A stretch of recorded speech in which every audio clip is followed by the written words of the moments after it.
Well, thank you all for coming today. I'm J.D. Gordon, a senior fellow with the Center for a Secure Free Society. I'm proud to say our think tank has been on the cutting edge of researching what Hezbollah has been doing in Latin America for several years now. We've come out with several reports and columns, publications. In fact, I had a column in the Washington Times a few weeks ago about how Jeff Sessions will hit the trifecta against crime, terror, and drugs in Latin America. And when you know, he actually sent me a thank you card, where he was my old boss on the campaign, presidential campaign. So it was delightful to hear from him. We were on their scope at DOJ, and they very much appreciate the support we are giving to let Americans know how DOJ is cracking down on Hezbollah. This year, a new task force was launched by DOJ to combat Hezbollah and to combat their terrorism, to combat their terror financing through the illicit activities they're doing, particularly in Latin America. It's ballooned to over $1 billion enterprise in Latin America, right under our noses. So DOJ is taking the lead on that. In fact, I got a call a couple days ago from John Cronin, who is the acting assistant attorney general, who oversees the new task force that was established this year to combat Hezbollah and their terror financing. And he appreciated what we're doing today. Of course, we invited him to be a speaker, but DOJ is best kept out of the spotlight for this. The best way they can speak to this is through issuing indictments. And so I expect that the heat will amplify on Hezbollah, and I think you'll see very great results from DOJ in this initiative. So thank you for coming. Catherine Herridge, our moderator, sends her regret she has a breaking news story for 6 p.m. tonight. So unfortunately, I will have to pinch hit for her. Certainly not as charming as Catherine, but I will do my best to moderate today. First, I would like to introduce my colleague, Joseph Humeyer, the Executive Director of SFS, and he's going to elaborate on what the tank has been doing and what he's been doing, and how he's been traveling throughout Latin America for years, how we have been traveling throughout Latin America for years on the forefront of this research. And then we'll go after that to Vanessa Neumann, and she is the president of Asymmetrica. She is from Venezuela. She's Venezuelan originally, and she's also the author of a great new book called Blood Profits. And Blood Profits talks about, she has a book right there, so that she can talk about her book. It's how consumers help terror groups, so it's an excellent thing to delve into.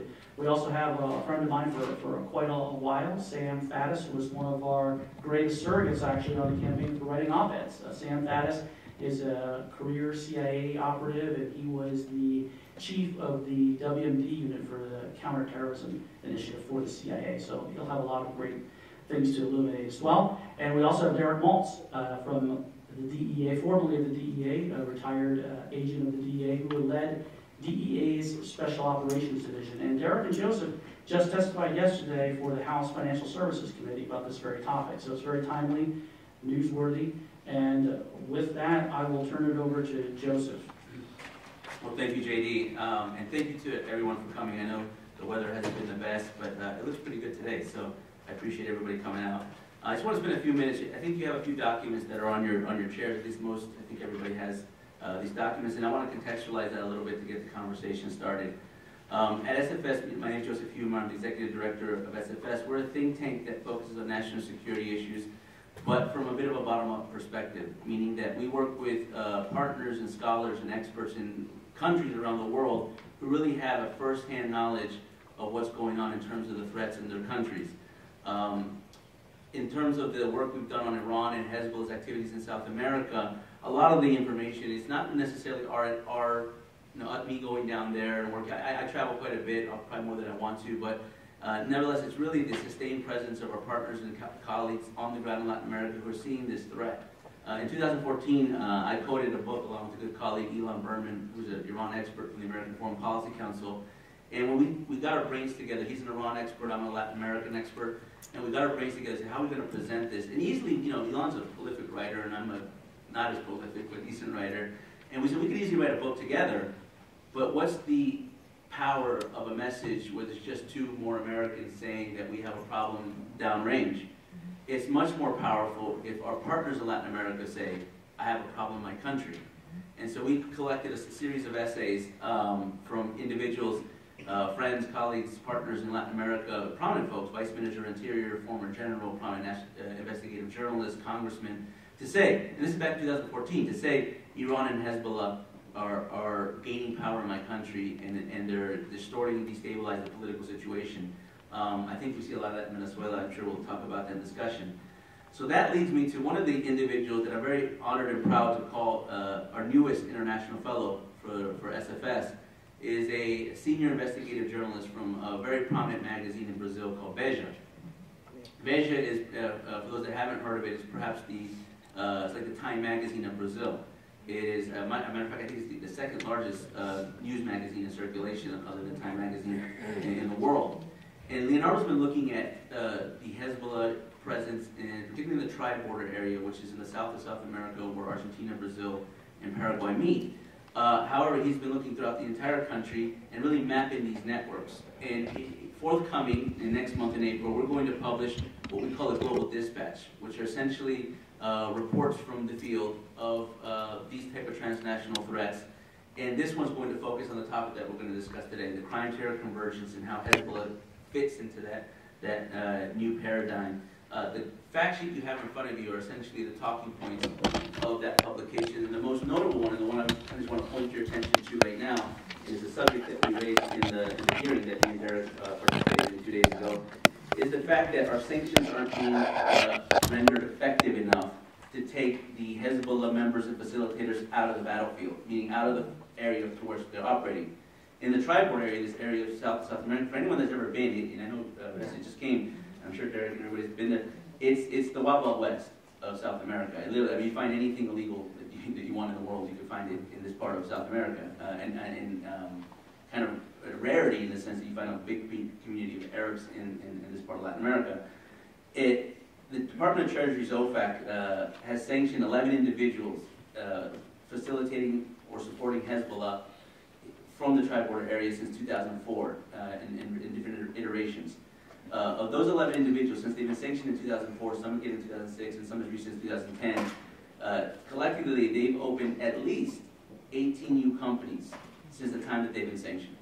So they get sanctioned, maybe their principal company gets sanctioned, and they move to a cutout, they move to a family member, a relative, and they continue to operate, which is one of the major points that I'd like to make to kind of kick us off, which is that unless we build a coalition of partners and allies and governments and civil society actors that also enforce some of the actions that we're trying to take unilaterally, we're never going to really dismantle the networks that are basically causing all these disturbances, crime, terror, convergences around the world.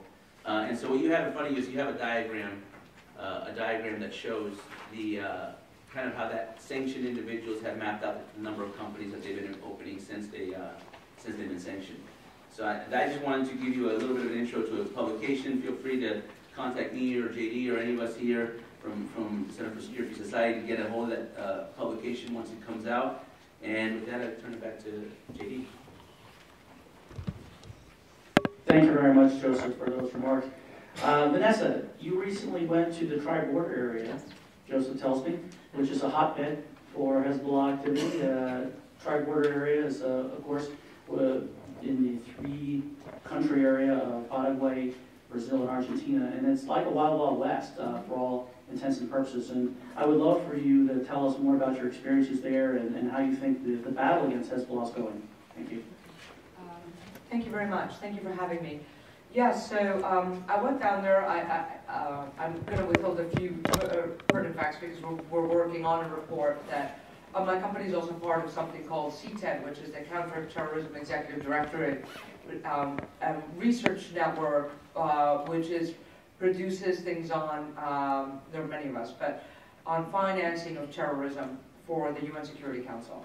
The priority for them this year is organized crime in Latin America, financing terrorism overseas.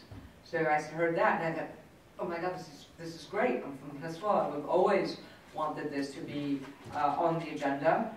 They have a Peruvian in charge, and it just so happened that for other reasons we had financing to do a project in the tri-border area. It started as a look at we know that some things are being used as part of trade-based money laundering. That's usually how a lot of the projects come to Asymmetrica. And look at who's doing it, what are the networks, and how is it funding Hezbollah. It's an interesting time to go there now, because it has always been of lore, you know, this sort of Jabba the Hutt kind of bar, right, of fracture, that, you know, pipelines, and, you know, you can pick up anything you want. I went with a colleague of mine who works with me at Asymmetrica, who has not great experience in Latin America, but enormous experience in the Middle East, and immediately saw resonances, right? You have a cross-border community, the mosques sort of face each other in Ciudad del Este and Faustino. So he's like, that'll be chatter. They're going to know what we're up to very quickly. I said, okay, fine. And what you have is an interesting confluence of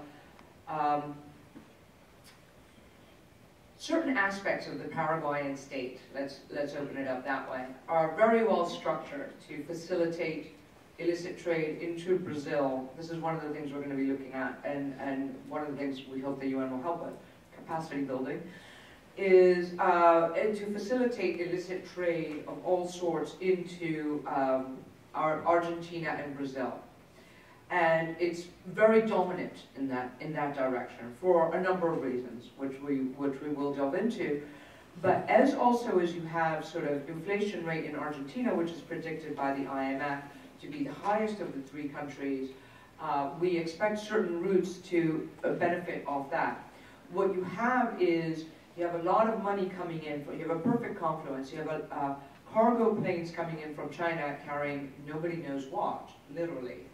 99% of it lands in Guarani International Airport, and the merchant class that goes across the border from Paraguay into Argentina and Brazil. But Brazil has 7 million Lebanese. They are the primary merchant class who facilitate the sale into the tri-border area. They also facilitate it into Argentina. Now, there's a difference that not all of them are Hezbollah. Not all 7 million people are Hezbollah operatives. What you have is a very large criminal organization that has been largely left alone, because the Brazilian perspective is that this is a huge community in which they don't really want to interfere too much. They haven't had the bombings the way Argentina had in '92 and '94, and they just sort of slightly let it be. The problem, what has changed now, is that now that they have turned their attention away from fear of terrorism by ISIS or Al-Qaeda with the World Cup and the Olympics, they've now turned their eye to that they agree with your assessment that the criminal money laundering, which facilitates absolutely everyone, including Hezbollah, has grown so much that now they need to pay attention. It's not just a community that they can sort of slightly turn a blind eye to anymore. And Brazil has a particular problem that they now have a huge transnational organized crime group called PCC, which is really challenging the state for sovereignty and authority. Presumably you've heard, or you may not have heard, that they have brought in the military to fight the drug gangs in the favelas of Rio. They're still primarily dominated by the PCC. And I asked very bluntly, I said, what are the connections between the Lebanese community and Hezbollah and the PCC, which now has the Brazilian state's hair on fire. They're very, very worried about this. And the connections are they're not all Hezbollah, but it has definitely grown. The Lebanese merchant class, illicit merchant class, is the primary facilitator of smuggling into Brazil. They are the primary money laundering machine for Hezbollah and for the PCC, and they are also providing weapons, and they are also using Hezbollah's international drug smuggling networks into the Middle East and into Europe. So the way to map this, and what makes this problem difficult, is that It's not a straight line between Hezbollah and the PCC. I don't want to be the one who wrote the dodgy dossier on, on the TBA. I want to be clear-eyed about it. But what you do is you have a confluence of interest. You have watering holes around the money laundering and around the distribution networks. And they take advantage of that because it makes it very difficult for American law enforcement to be like, well, it's a little gray. Maybe we can get, you know, Sam and Derek can speak more to U.S. intelligence and law enforcement, like how you deal with that complicated scenario. The other thing that they're concerned with, and that I've heard, and I'm awaiting specific help on, you know, more detail or more granularity on this, is that Venezuela, where I'm from, well, I'm a joint U.S. Venezuelan citizen, I'm both, is considered by me, certainly, and also by the rest of Latin America, as the heartland of Hezbollah in Latin America. A rather dubious distinction which causes me no end of pain. But what they have, the stories that have been coming through is for the countries of the tri-border area, particularly Brazil, they have several concerns. One is that as the U.S. sanctions on Venezuela have grown, and people like Tarek El-Aissami, they're increasingly turning to the tri-border area as a very well-structured, giant money laundering machine that just functions really well. And so that has been growing. The money laundering of the Venezuelan Hezbollah Chavistas through the tri-border area is currently growing. And the Brazilians, for instance, the other thing that has their hair on fire is all the Venezuelans coming across the border with weapons, with drugs, with diamonds. They don't know whether they're Venezuelan or whether they're really Hezbollah with legitimate Venezuelan passports. They're very aware of that. And the other interesting dynamic, and I'll leave it at that and leave it open to questions because there's so many different threads to pull here, is that along with the Venezuelans coming over the border and the are they Hezbollah or not, you also have a lot of Russians and a lot of Chinese, the Brazilians are seeing, which is very interesting because it poses a different security cluster problem. If you've ever worked in things like military planning or counterterrorism, you put things on a map and you look at where your clusters are, right? And, so you have the clusters of the tri-border area, but across the Venezuelan-Brazilian border, some of that illicit trade and some of those rival groups are being viewed by the Lebanese, not all of whom, but a lot of whom are, some of whom are Hezbollah, as an infiltrating group. So they're setting up for a little battle of the different transnational criminal organizations across the border, right? And so if you have that cluster flares up in northern Brazil, and then you already have the PCC basically as the dominant group threatening the Brazilian state's security capacity throughout the country, increasingly being fed, they've referred to it as a monster, okay? This is senior levels of Brazilian intelligence and law enforcement refer to it as a monster of Lebanese, some of them Hezbollah affiliated, money laundering, plus use of the Hezbollah trafficking routes. It's a perfect storm. Mm-hmm. And if you link those clusters, you lay the groundwork for almost like a regional war, really. I don't want to be alarmist, but you want to keep an eye on those battles. So that's the current state of play as of, I guess I got back on Sunday. So. Yeah, that's really wonderful. Great analysis, Vanessa. Thank you very much.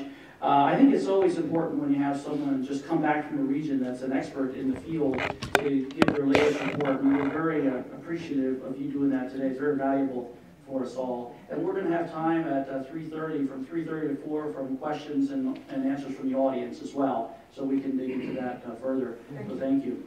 I would like to go over to Derek now because we talked about the tri-border area, we talked about Venezuela, we talked about things that came up in your testimony this week before Congress. And I'd like to ask you about Project Cassandra. I'd like to ask you about how the DEA had been working very hard against Hezbollah for some time in Latin America. But like I wrote in my Washington Times column, My view was that the Obama administration, from evidence that I have, really made things a bit slower against Hezbollah to get the Iran nuclear deal through. And I wanted to ask you your thoughts on that about Project Cassandra, which has been around for about 10 years. Now it's being reinvigorated under the Attorney General and the new task force against Hezbollah. But I wonder if you can expound upon that for our audience. Thanks, Sharon. Thank you very much, and appreciate the opportunity to come here. And we have the expert right there. He's on his phone, Matt Levitt. Wake up, Matt. Texting about you right now. Keep talking. Anyway, I say that only because Matt wrote a really, really awesome piece this week, and I would highly recommend that you read it because he was very fair in his assessment. So one thing I want to make clear is that I'm not going to be used in the Beltway as the Beltway ping-pong game, you know, the political ping-pong game. We have a serious global national security threat to this country, and I was lucky to be in the heart of the Special Operations Division for 10 years. So I'm not going to get into what Obama did and what he didn't do. We have to move forward. It was very awesome to see the bold leadership of Jeff Sessions to make that decision, but I got news for you. I've seen plenty of task forces being set up in this country with no action, okay?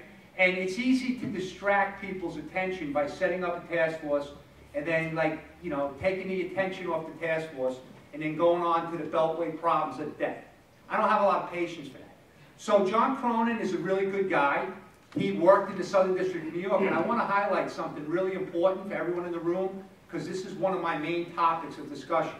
In 2010, putting all the politics aside, please, Preet Bharara, who is the U.S. Attorney in Southern District of New York, he broke down the walls between international terrorism and drug trafficking. So why is that important? Because he recognized, you know, 8 years ago that these international terrorists need funding, right? And state sponsorship has gone down, and other funding streams have gone away. So crime is a great way to make money, to corrupt, you know, to pay the general in West Africa a suitcase of cash, right?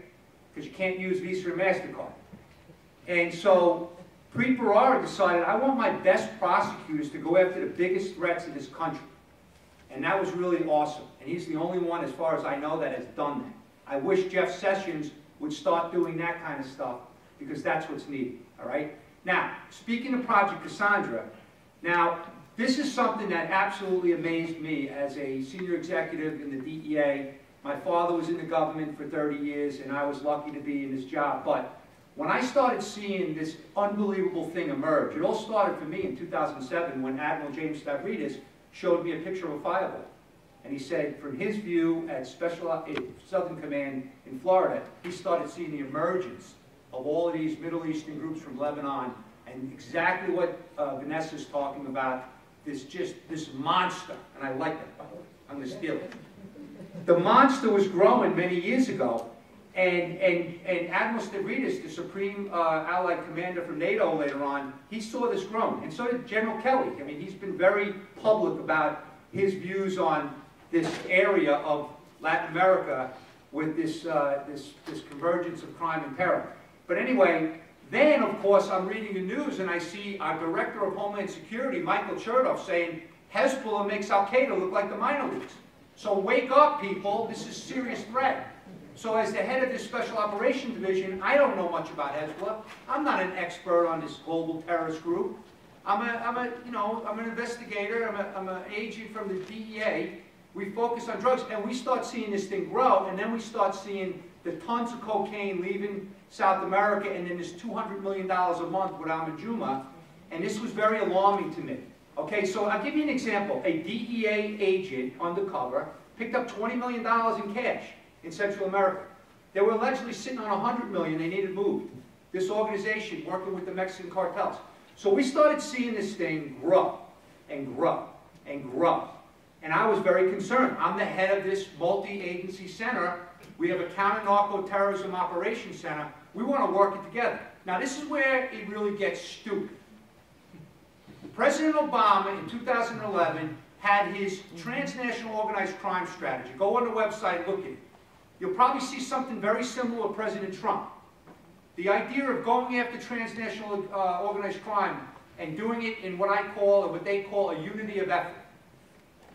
You ever heard this expression in the Beltway, tools of national power? Give me a break. Now here's the part that's interesting. and it's funny because I sit next to the CIA guy. There's some amazing, amazing Americans every day that go to work, whether it's Langley or NSA or FBI headquarters or DEA. These people work their butts off. What good is it if it's not synergized? Like, what good is it? You're standing up centers with capabilities, and then another center stands up a redundant capability, and you're wasting your money. We're all wasting our money. So what we saw is a lot of good work, but we couldn't come together. All right? Now, let's make sure that's clear. And Matt was pretty clear about that in his piece. So we have everyone doing good work against Hezbollah, but the idea of the transnational organized crime strategy is put it together. Because in my little world, I'm a DEA guy. Yeah, drugs, money laundering, terror, yeah. But in his world, or his colleagues' world, there's other threats that we don't even see. So we don't have all the answers in law enforcement.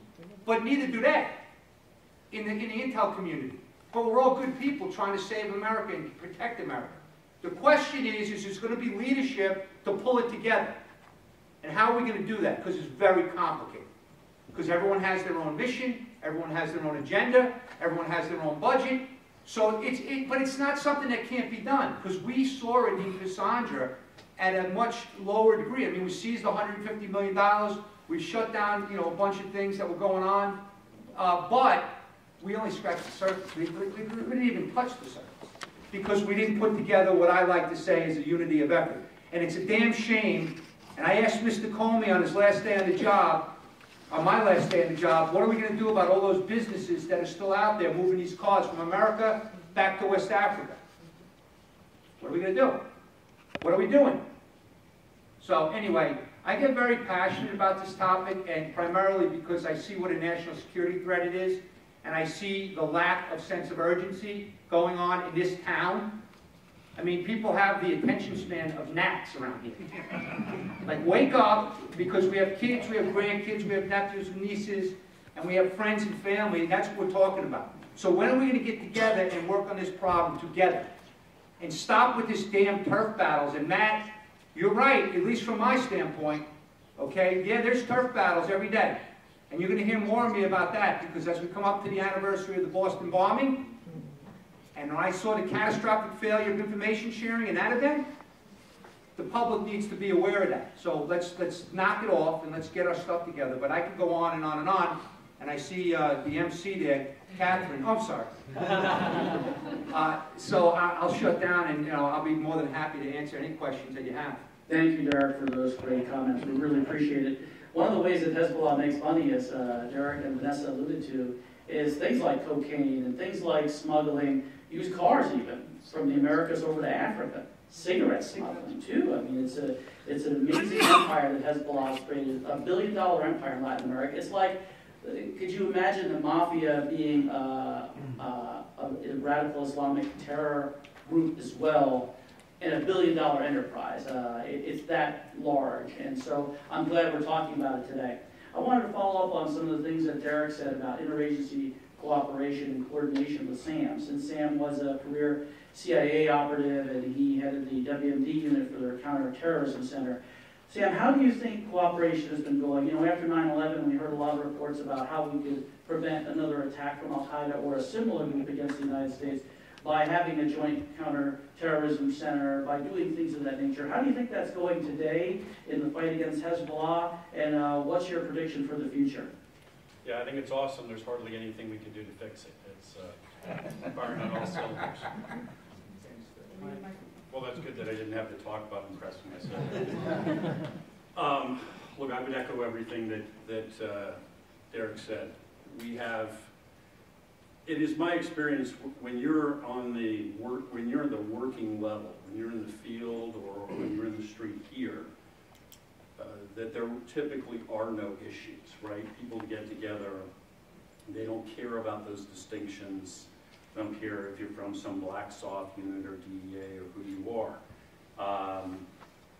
Washington bureaucracy doesn't have the same level of integration. So as soon as we get to the agency level and we begin to have politics intrude, then we have all kinds of issues that get involved and all kinds of barriers. So before I retired, I was out at Liberty Crossing, right, which was build as an integrated, a building where we would have, as part of the Counterterrorism Center, a big portion of the FBI and the CIA co-located. So that building consisted of 2 wings, and one of them was CIA and one of them was FBI. And in the morning, everybody went through the same lobby and got in different elevators and went up to different wings of the building, and it wouldn't have made any difference if you were 25 miles apart. There was no integration that hadn't existed. So I'm sure that looked great on somebody's PowerPoint slide somewhere. Didn't really have much impact. So we have a lot of ground to cover. To echo also some of the things that were just said, you know, I'm going to just let me hit a few points here, which everybody in this room, I suspect, knows, but I think are important to emphasize in the way of background. Hezbollah is the world's largest, most capable terrorist organization. Its capabilities dwarf those of ISIS at its peak. I mean, I suppose you could argue that actually the Iranian Revolutionary Guard Corps is the biggest terrorist organization on the planet, but now we're into semantics. And this is an organization that really effectively is at the beck and call of Tehran. So that command and control is not quite that simple on a day-to-day basis, but in terms of what we're really concerned about, which is what will Hezbollah do if we end up in an actual armed confrontation with the Iranians, I would submit to you that it is just about that simple. In other words, there is no reasonable prospect that you get into a shooting war of any significance with Tehran and Hezbollah is not energized. And all of these things that we're talking about and are going to talk about, which are troubling in their own right, the movement of massive quantities of narcotics and cash and automobiles and all these networks, while we're looking at them right now, talking about them from a crime standpoint, those are capabilities this organization possesses that can be energized, if that's the right word, in any way that it desires, and therefore any way that Tehran desires. So you're not just talking about the tri-border area, although that is troubling in so many ways, or Venezuela, but we're talking about an organization that long since reached into the heart of the United States. And every one of those capabilities, those pipelines, whatever terminology you want to use, can turn around, they can turn around tomorrow and utilize those to move explosives, weapons of mass destruction, operatives. So in terms of a sense of urgency from U.S. national security directly, that ought to give us all the sense of urgency that we need. I mean, we are going to see, I assume, a significant swing in our policy toward the Iranians. That the rhetoric has already changed. There will be actual, I suspect, significant action. And as that happens and tensions ramp up with Tehran, we ought to be moving at light speed to get on top of this. Because we could go overnight to have a problem on U.S. soil. Hey, JP, can I just say one thing? Yes, only because I can't help myself. This man just brought up something that I forgot to say. So when I was looking at this thing grow, and I learned of all these car businesses around America, 300 of them, that's exactly what I thought about. Suppose Israel and Iran go to war, and the conflict blows up. What then happens to these businesses in America? They're right in our backyard. What do they decide to do? Which direction do they go in? So they're here, and that was my concern. So thank you for bringing that up. Great points. Thank you very much, gentlemen. We talked about one of our newest international fellows from Brazil, Joseph mentioned. We also have several others. One of them is Dardo Lopez-Bols in Peru. He's the former Vice Minister of the Interior. And another is Ricardo Nim-Condrero in Chile, who is the former Chief of Counterintelligence in Chile. And Joseph has been working quite a bit with Dardo on a number of projects in Peru. Joseph just was in Peru recently. Last year, he testified at a very high visibility terror trial against the Hezbollah operative. And some of the issues and challenges we face with our partner nations in Latin America is their laws. They don't have the same type of laws that we have to be able to prosecute terrorists easily. And particularly when you talk about international terrorists, it's a much more of a challenge in Latin America. So I wonder, Joseph, if it would be a good opportunity for you to talk about some of the challenges with our international partners in fighting Hezbollah. Yeah, so actually picking up where Derek and Sam are talking about. And it kind of frustrates me to a level, because whenever we go to Latin America and try to, preach about unity of effort and how their laws should be adjusted, like, it almost like if we can't get our agencies to cooperate, or if we can't get our leadership to synchronize against this effort, it's really hard to lecture anybody else about their deficiencies. But since I don't have the experience that these gentlemen do, I'm not going to speak as to the interagency aspect of it. But what I will speak on is how the Latin Americans view this, because whatever dysfunction we're talking about here in the U.S., trust me, it gets a lot worse once you get into some of these countries. So let me give you a little bit of my personal experience on looking at Hezbollah in Latin America. So to begin, there's a debate right now. I think the political piece and some of the stuff has kind of renewed a policy debate that's existed about designating Hezbollah a transnational criminal organization. Frankly, I don't know why that hasn't happened yet, but there's a lot of chatter within the intelligence community whether that's a good idea or a bad idea, that should be supported. But let me tell you the signal that sends to our counterparts in Latin America. The signal it sends is that Hezbollah is important to the United States, because they don't understand necessarily Islamic terrorism. Even though Argentina had their incidents in the 90s, they don't understand jihad. They don't understand the Middle East. This is a very foreign concept for them. But they do understand transnational organized crime. That is something that they're completely involved in. Many of our partners are improving their authorities, their tools, to be able to combat transnational organized crime, to go after the financial flows, the illicit financial flows that are the bloodstream of these organizations and networks. So when you label Hezbollah a transnational criminal organization, it sends a signal to say, whoa, in that monster, little kids are being born, little baby monsters, and some of those monsters that are born in Latin America are related to the drug and crime networks that are plaguing their countries. So let me give you an example of some of this. In Peru, JD mentioned, I spent some time in Peru. It's actually in 2016 when I was involved in that trial. And this is, I think, a very symbolic case of how the dysfunction happens in Latin America, and it could actually lead to a very bad consequences, like a terrorist attack. In 2014, a Lebanese national appeared in Lima, Peru. He literally dropped in, doesn't speak a lick of Spanish, doesn't have any real connections to Peru other than he met a girl online. So he lands in Peru. Within 2 weeks, he gets married. He gets married to a Peruvian dual U.S. dual citizen, and immediately gets residency, so he can stay in the country. A foreign intelligence service tips the Peruvians as to his presence, so they immediately get surveyed by the Peruvian authorities. And they start to watch him. He's doing kind of just normal assimilation, getting into the country, learning the language, starting to build a pattern of life. But as he moves on, he takes a trip to Brazil. No one knows what he did in Brazil. He comes back, and then they start noticing a change in his pattern of life. The Western Union payments start coming in. He starts moving. He starts becoming more recluse. He doesn't, do the normal activities he used to do before he went to Brazil. And then in November of 2014, the Peruvian authorities raid his apartment and they arrest him. When they raid his apartment, they find him with traces of nitroglycerin all over his left hand and all over the trash of his apartment. Over close to 1,000 pictures of routes, infrastructure, Jewish schools, venues, public venues, things that would look like for any intelligence agent or anyone that knows close order reconnaissance, like casing of high-value targets in route reconnaissance. So he gets caught and then immediately gets interrogated. In his interrogation, he says, "I'm from Hezbollah."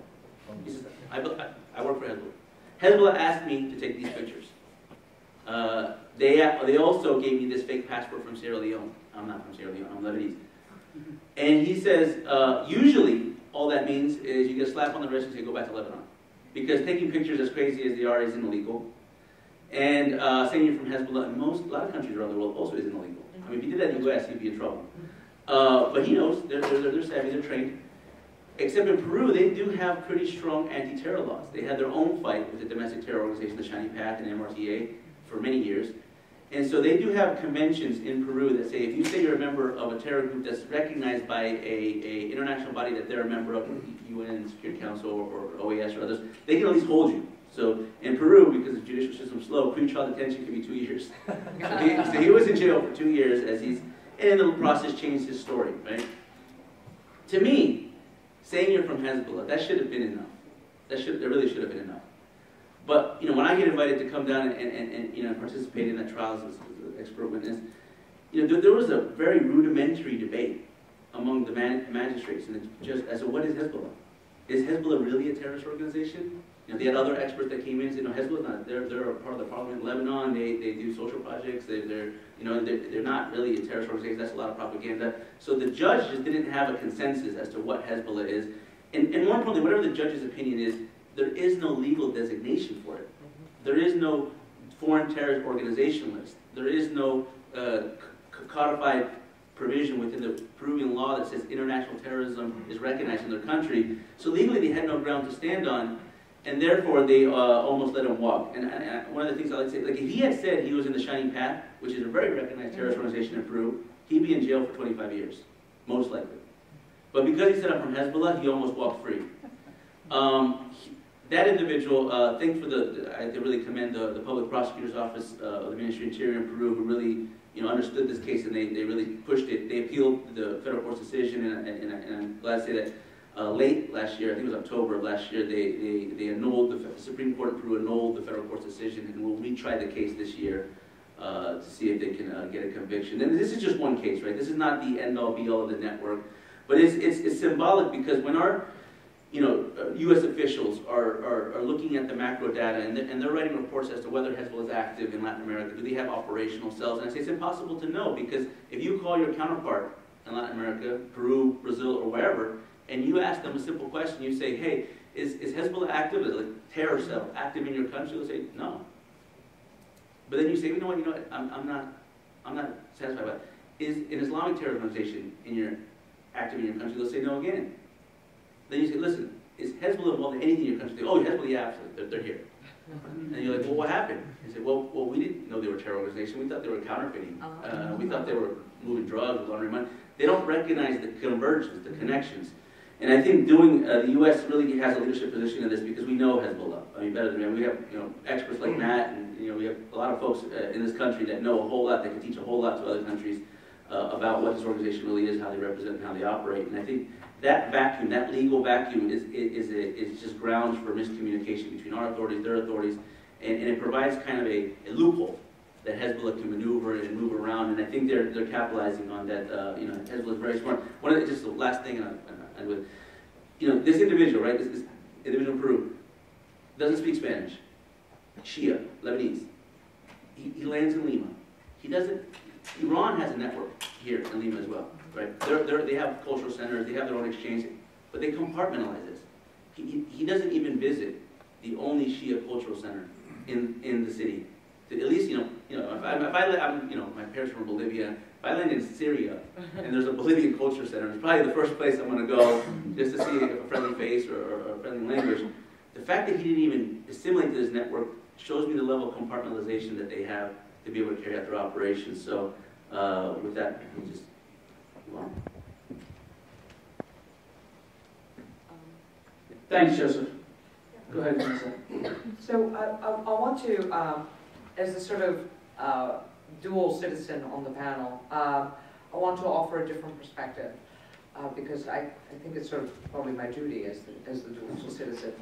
Because I discussed this earlier today, I was talking about my book at Council of the Americas, and having grown up as a joint citizen, I obviously grew up, my mom was American, and aside from that, we're very pro-US, very brought professors from Harvard to teach American business practices, and I don't know how much you understand about the history of Latin America, but the whole kind of pro-US, anti-US, kind of almost Cold War dialectic is still very much alive and kicking. From the way I started my career was, I joke that I'm an angry Venezuelan. And that's really sort of what kicked everything off. I sort of said, but I don't understand why are we a backyard to the FARC, who I don't like. Why are we have these Hezbollah guys running around? Why do we suddenly hate the US? I mean, or my government does. Like, this is not the country I recognize. This is not the country I grew up in. And now all the money is being stolen. Now we have the consequences of a humanitarian crisis. So from from our perspective, from a non-US national security perspective, which I'm obviously very sympathetic to, but even if you want to take a more of a civilian society, other citizen of another country perspective, this is really bad news. Because, and my background is in philosophy, theories of justice, right? So it basically, the infiltration of criminal networks and terrorist groups in manipulating the means of banks, of distribution networks, setting up terror camps, increasing drug trafficking to fund terrorist coffers, has eaten the country of my birth and destroyed it. And now you have millions of people crossing the borders into US allies, Brazil's hair is on fire, Colombians are having a heart attack, I mean, begging the US for help. And now, even from the Venezuelan citizen human rights perspective, it's a problem for the entire region. So whether you want to call Hezbollah a terrorist group or not, the activities that they get into of the trafficking in cigarettes, which I'm very well familiar with, I've worked a lot, counterfeiting, which we've also worked a lot, because we do a lot of the commercial side of threat finance in my company, is a threat to good governance and therefore a broader threat to the international community. And in our case has eroded what a country that was a very good U.S. ally up until now. And we'd, very much, many of us would very much like to see the U.S. come back. We're not cool with all of this infiltration by the groups, including Hezbollah. So that's another thing we need to keep in mind as we discuss the global network, is the impact it has on all of these communities and all of these U.S. allies. It's a development problem and it's a human rights problem as well as a terrorist problem. Great, thank you for those comments, Vanessa, and thank you, Joseph, for describing some of the technical and tactical challenges our partners face in Latin America. And in fact, Joseph and I will be going down to Peru in a couple weeks for the Summit of the Americas. President Trump is also going to go to the Summit of the Americas, so I expect we'll see a lot of that on the U.S. television screens, which will be great. We're actually doing an all-day think tank event at the Universidad San Lorenzo de Ignacio with 2 other partner think tanks. And we'll be talking about things like the security threat in Venezuela. We'll be talking about things like the crime-terror convergence like we're talking about today, and Hezbollah, the threat from Latin America. So I look forward to that event too. It's going to be April the 12th. And you can follow us on Facebook and Twitter for updates on that. But I would like to go back over to Derek and to see if he could follow up on some of the comments he made about some of the threats we face with Hezbollah, with the coordination between our interagency partners. And I'd like you to also talk about, if you can, your cooperation with international partners in your past experience in the DEA, for a career in the DEA, and how's that been going, and do you see that the trend improving? How is the status of it today? Thanks. Okay, so let me just start out by saying, like, if you run a business in the world, you're trying to make money, right? And you're trying to reduce your risk. Well, the Colombian entrepreneurs, South American entrepreneurs, they want to make money and reduce risk. So if you could sell a kilogram of cocaine in Australia for up to, let's just say 100 to 300,000 US dollars, because I know when I was there it was 300,000, now it's maybe 100, 200. Why wouldn't you want to sell drugs in Australia? Why would you want to sell drugs in America? Because first of all, if you're Colombian, it has to go through Mexico, and that's a disaster right now with all the violence and everything going on. Once it gets into America, now you're taking a chance of being extradited to America, because America has really good extradition laws. So these guys made a business decision to start moving dope around the world so they can make more money and reduce risk. Unfortunately, what we saw is this convergence with these groups. Specifically in Venezuela, they had a command and control at the airport with General Carvajal and Walid Makhled. And these guys were controlling all the multi-ton shipments that were leaving Venezuela, coming from the FARC, right? This monster, I keep stealing her line, I like that line. Anyway, and so now you have the drugs moving into West Africa, and most people say, oh, what's the big deal? Let the drugs go to West Africa. No, because the money's being collected and going back to Hezbollah. One thing I didn't say is that we looked at aerial photos before the war in 2006 with Israel, and all these car parks were vacant. West Africa, there was just nothing along the shoreline. Go look at those pictures today. You see thousands and thousands and thousands of cars, used cars. It's all because the scheme is just massive, okay? Because they're smart. They're business people. And they designed this global trade-based money laundering scheme to sell used cars, not just in America, but all over the world now. And so the problem is that one of the things I cannot comprehend, and there's a lot of smart people in this room. I know there's doctors up on the stage, there's former guys that were working WMD, and I know there's doctors there. One of my friends in the back there, she snuck in. She's another expert, Selena in the back, and I was sitting next to her in the panel. I love sitting next to the smart people because when tough questions come in, I don't have to worry about it. Okay, so here's the deal. Think about this. Everyone in America has recognized that terrorists are turning to crime and criminal networks for their funding, right? I don't think anyone's really disputing that anymore. But then why is it that the people that work terrorism and the people that work criminal cases don't communicate? Can anyone in this room explain that to me? Other than this institutional barrier, right? Now, people are not going to work every day going, I'm not going to talk to those DEA guys or Homeland Security. That's not how it goes. But that's what's happening, all right? Like when the Russians got information on Tamerlan, why wouldn't the FBI want to check my center? I have 30 agencies, all this criminal intelligence. Maybe Tamerlan was involved with drugs, which he was, by the way, which we never knew about until after the bomb, okay? So you can't have a system set up where there's that wall. I love his story. This is beautiful stuff. NCTC sounds good on paper, right? I'm the director of NCTC. I know everything going on. You're not even talking to the criminal investigators. How the hell do you know what's going on?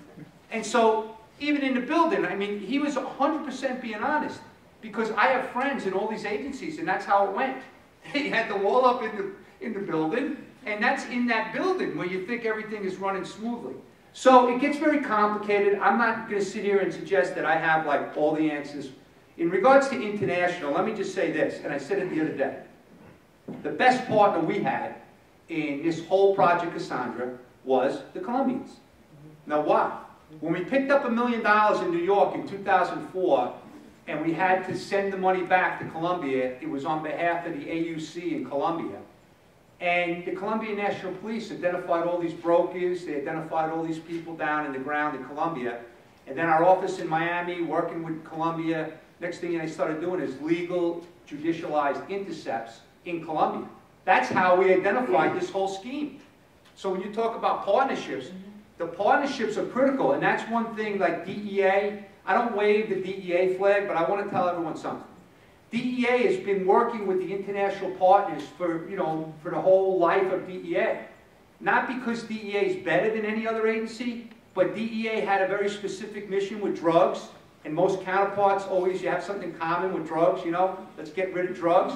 So we built up these relationships for 40 years overseas, so when something happens overseas, DEA can move very quickly to work with the counterparts and go after these bad guys. The problem is that there's a lot of bureaucracy as well. Like when you're working overseas, certain things have to be done. So we have to sit down and we have to just carve out, like, if I had my, dream scenario, it would be like a task force environment where every person in that task force has the same, interest, that's to keep America safe, and everyone puts their expertise on the table. So in the Cassandra case, one of the things I want to highlight is that, yeah, DEA for years saw this massive cocaine money laundering operation, but really we were very limited in what we could do. It was Treasury and CBP that came to the table, Customs and Border Protection, and started adding value. And the next thing I heard about was this Patriot Act 311 action, and these OFAC designations, and this 981K action that Treasury brought to the table. So without that task force mix, DEA, we would have had just a bunch of drugs moving around the country and some money. it was amazing to see how it did come together. There was synergy, but it wasn't a complete synergy because there were other agencies. And again, I don't want to pick on any agents because it's really not the agent's fault. He said it again, this guy's smart. The worker bees, they're going to work the cases. They're trying to go to work and do the right thing to protect America. But the bosses are saying, don't talk to those guys, they're working drugs. Don't talk to those guys, they're working guns. So the money going back to the terrorists, what are you talking about? So anyway, this is a big problem that has to be addressed. And you are right. There's an old saying, don't throw stones if you live in glass house, right? How are you going to tell Latin America how to go after Hezbollah when we can't even figure it out here? We haven't figured out. There's just a lack of direction. So that threat mitigation working group that President Obama designated to run this national threat campaign, it failed. Because if we didn't get the agencies together, as far as I'm concerned, that's a failure. So we'll see what happens now. John Cronin, I have a lot of hope for John Cronin, but again, you know, he needs help. He needs people. Mr. Sessions, Jeff Sessions, has to get involved. So far, he has shown me that he's going to get involved with these crime and terror cases. So if he gets involved and he starts giving the resources, giving the support, we will start coming together. But it's not going to be effective unless the intelligence community aligns, you know, their priorities with the law enforcement priorities, because their priorities at times can be way more important. But you have to know what they are. That's the issue, right? You know, there's a lot of friction, but like if I don't have the insight as to what this man's doing against Hezbollah and the operatives around the world that may be trying to blow up a nuclear weapon, let's say, and I'm looking at this little drug case, of course that would be a priority, right? And so we worry about that all the time. And I'll tell you one last thing, only because it's very relevant to this. So the worst thing in my world as the head of SOD is if I screwed up a terrorism case. So we're working a drug case, and we had one where there was a wiretap where we followed a car into a state. We went into they went into a location. They came out with a big bag of cocaine. We stopped the car. We arrested these subjects, and then we went back to the warehouse to do a search warrant. Right in the middle of this damn surveillance, 2 Jordanian males come out of the warehouse, get into a Jaguar, and drive away.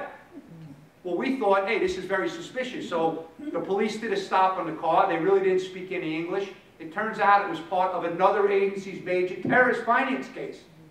I was mad because we inadvertently blew that case. Now these guys know the police are watching.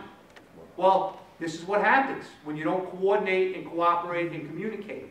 So if we don't get the leaders to start stepping up and start holding people accountable, then this is going to continue. Yeah, excellent point. I'm really glad you brought that up, Eric. So did you have something you wanted to add on that? Yeah, with your permission, I just wanted to ask a question, actually, just because I think this is, I think, Sam, maybe you can try to help, and Derek, I want to maybe try to push back a little bit, and I always appreciate your passion on this, but, you know, when this political piece came out, right, it created a lot of emotions and a lot of tensions, and, you know, there's a lot of reactions to that. But I think one of the things that might have been positive out of what came out of that is identifying some of the dysfunctions. Right? Oh, it was very positive. And then this piece was positive too. Very positive. So Matt has a great piece about the nuances behind it, and I read through it, and one of the things that caught my attention, in Matt's view particularly, was, you know, the intelligence community has a standard, right? A way that they look at sources, the way they look at collection, exactly, the way they identify things, the way they put designators on sources. The DA has a different method. Exactly. Right? It is not uniform to the broader intelligence community. I think you're one of the newest members of the intelligence community. And that was a big part of the problem. So, you know, and for those that aren't familiar with the intelligence process, right, there's a standard report that comes out, right, for the intelligence community, the IIR, the Intelligence Information Report. The DA doesn't standard, my issue back when I was in the military, the DA didn't report in that manner for the most part. No, we did. I mean, there was a period of time when they had no idea what they were doing. Then when they got into the community, they started doing it. But again, it wasn't done like the true intelligence community may be doing it. Correct. So there's a difference in my the question process. is actually first for Sam, and then maybe Derek can comment on, how did the CIA look at the DIA when it comes to intelligence collection? Because we talk about fusion and infusion centers, but that's really, we're talking on the analytical side. You know, fusion among the analysts.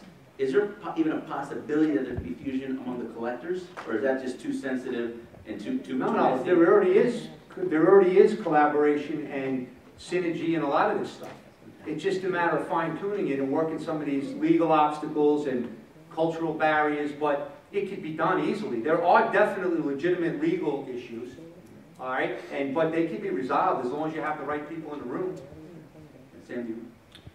Yeah, I mean, I don't want to get lost in the nuances of the bureaucracy and what I don't want to get lost in the nuances of the bureaucracy and what paper does what.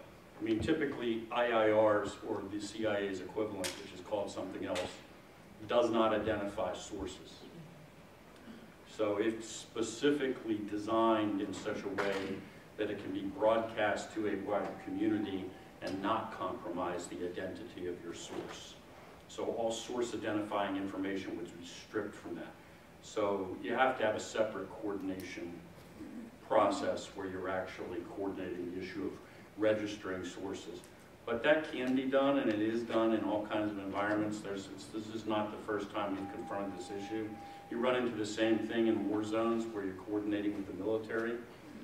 You know, I mean, this is standard shtick. We do it amongst various intelligence organizations outside of our own government, right? So that we don't find out that we're running a guy and so are the Israelis and so are the Brits. And this is a time-honored tradition of many sources, right? If I can make X number of dollars a month selling you this report, as long as I can sell it to 6 other services, I can multiply my payroll. Ambitious. You know, exactly. yeah, well, any source, yeah, absolutely, he's ambitious. He's looked, so that's not hopeful to us. So we've gone down this road. All it takes is the will to do it. Hey, Joe, one thing I was going to tell you, after 9/11, so I was at the old SOD during 9/11. Of course, it was devastating to everyone. And then watching the dysfunctional government trying to operate was also concerning. And what happened was the FBI, the DEA, and the Attorney General recognized that they needed to have better coordination between the criminal unit at SOD and the terror units in the government. So they formed what they called a Special Coordination Unit in 2002. And it was led by the FBI's counterterrorism at the time. So the concept was great, right? You're going to have a unit now within this organization that's working crime, right? So you can better facilitate. And then over time, we wound up putting people at the National JTTF right here at Liberty Crossing. And, you know, we wound up putting somebody in the intelligence community location. The thing is, the wheels came off the bus. You know how it goes, right? The problem of the day, something else comes up, priorities are over here, and the thing kind of fell apart. Now, the SINTOC, which we now call it in SOD, is still very functional and very operational and very successful. But some of the other partners are not really there anymore. So what I've been saying publicly in congressional testimony, in media events, is if somebody says, hey, we want to use that SINTOC to kind of form a better integrated effort with the intel community, it can happen tomorrow. This is not very complicated. You just need somebody to do it.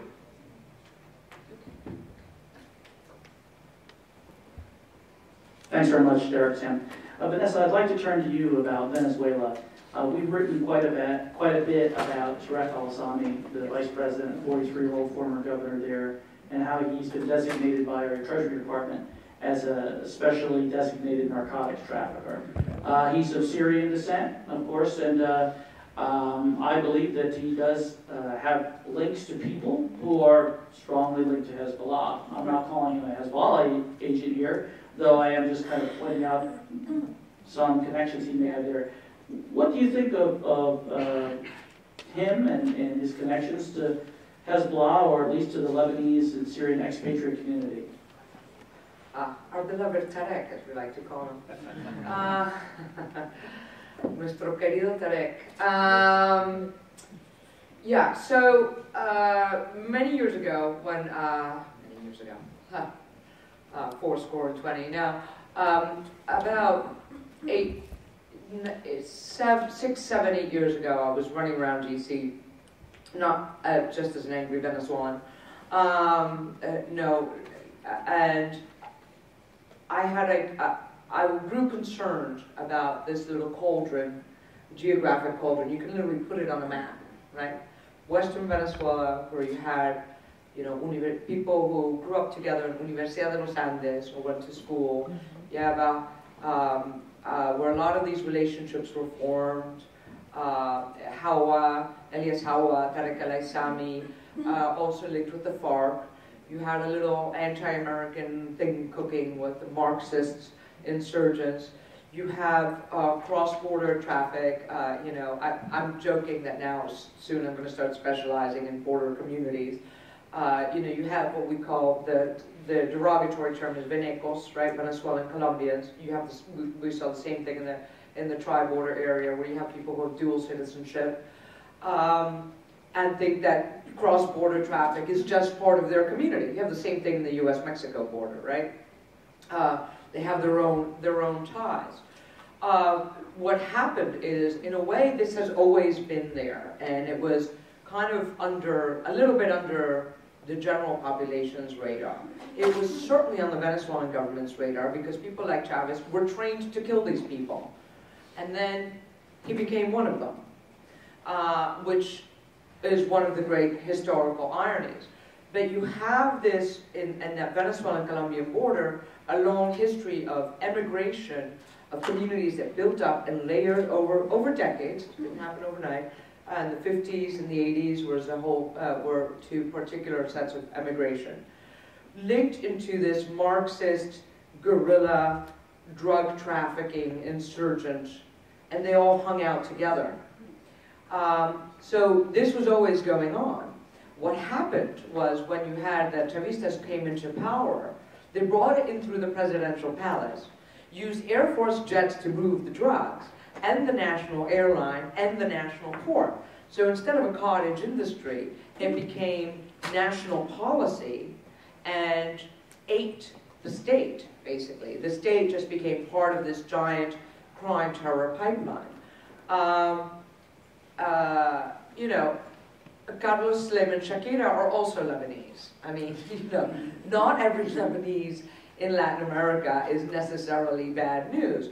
But what you have, and this is one of the things I examine in my book and have, you know, keep coming across, is that you have the infiltration of people who are deeply connected into the financial system, the political system, and when the Chavistas came into power, that was it. That was the automatic plug-in.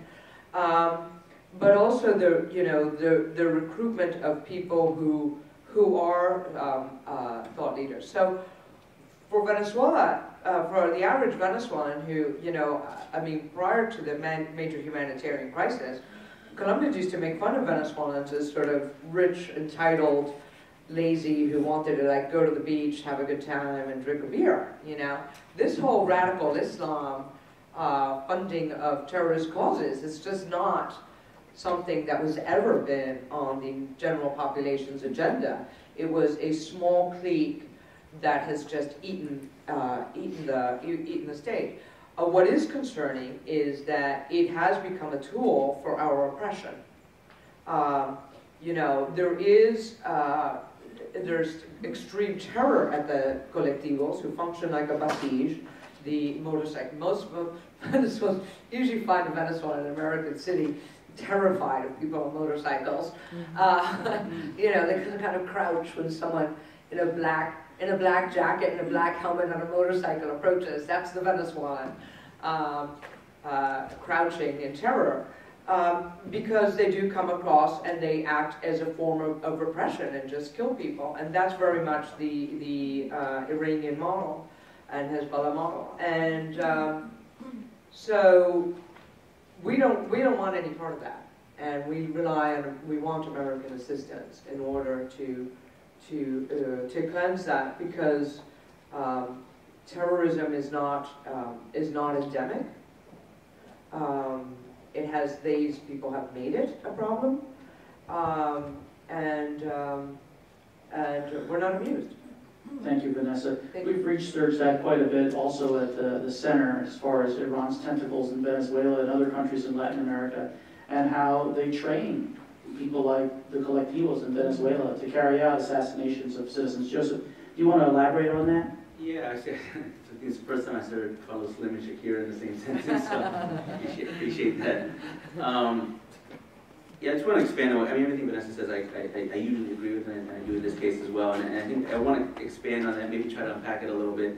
Because there was a notion here in Washington that, you know, the Iran-Latin America, the Hezbollah-Latin America relationship, particularly when it comes to Venezuela, was kind of a Chavez project. It was led and run by Hugo Chavez, and it was kind of a personal project, you know, maybe personality politics to some degree, the love affair between two military folks that, you know, quasi-dictators in the country. But that's not the case. I mean, this existed before Chavez, and it definitely evidence shows it exists after Chavez. And let's remember, like, when Chavez was the president of his country, his foreign minister was Nicolas Maduro, who's the current president of Venezuela right now. And Nicolas Maduro did a lot of the dealings with Iran and Hezbollah. He allegedly was the one that flew to Syria in 2006 or 7, I believe, to meet with Hassan Nasrallah. And when Maduro was the foreign minister, Tarek was the interior minister. And so there was a triangle that was developed in Venezuela between three important figures, right? The president, the foreign minister, interior minister, arguably some of the more powerful people in the state of national interest and power. And then there was lower level, but equally as powerful proxies that were working in the areas of the Middle East. In the case of Venezuela, the bridge between Maduro and Tarek, and this is, I think, a lot of the reason you never could really grab Tarek's connection to Hezbollah. Like, you know, I've been involved in some discussions that you know, people ask, you know, what is Tarek's connection to Hezbollah? Right? Is he on the phone with Nasrallah? Is he visiting? And the answer is, I mean, for what I know, no. You know, he's not. You know, but he doesn't have to be. It would be sloppy if he did. There was a diplomat in Syria, a Venezuelan diplomat in Syria, that was identified very early on by our intelligence community. The Department of Treasury had sanctioned him in 2008. The FBI had listed him in 2012. His name was Ghazi Nasruddin. And Ghazi Nasruddin did a lot of the groundwork, and not just him. He was representative of a network, and the Nasruddin family is very big in both Lebanon and Venezuela. And they did a lot of the work on the ground to basically build the networks and compartmentalize the networks so they don't have to taint people like Tarek and to have a direct connection to Hezbollah or Iran or any of these elements. You know, when we talk, I think, Derek, I think you mentioned Walid Makhled, right? When Walid Makhled got arrested, I mean, he pointed to this network. He literally just pointed to it, and he mentioned Tarek's brother, Faraz al-Assami, as being on his payroll. He said, I have the Interior Minister's brother on my payroll. I pay him, I meet him weekly, and we have a suitcase, and we get the business. When Hugo Carvajal got arrested in Aruba, and detained in Aruba, and then he just got let go, when he went back to Venezuela, I mean, who picked him up? Right? Maduro and Tarek. That network, and if you go a little bit further, it's existed in Venezuela a very long time, and this is a part of the history of Venezuela that I think hasn't been told, or we might have forgotten, or hasn't been researched. You know, Tarek had a father, and his father was very much involved with all the networks that were helped Hugo Chavez rise to power. Matter of fact, his father was incarcerated in 1992 for being involved in the coup that Hugo Chavez, that kind of rose to fame and political prominence in the country. Tarek's grandfather, Simón Mehmet, Simón El Árabe, as is known in Venezuela, was involved in the breakout of famous communist revolutionary Teodoro Pekov and Douglas Bravo and that network, and they helped the individuals get out of prison.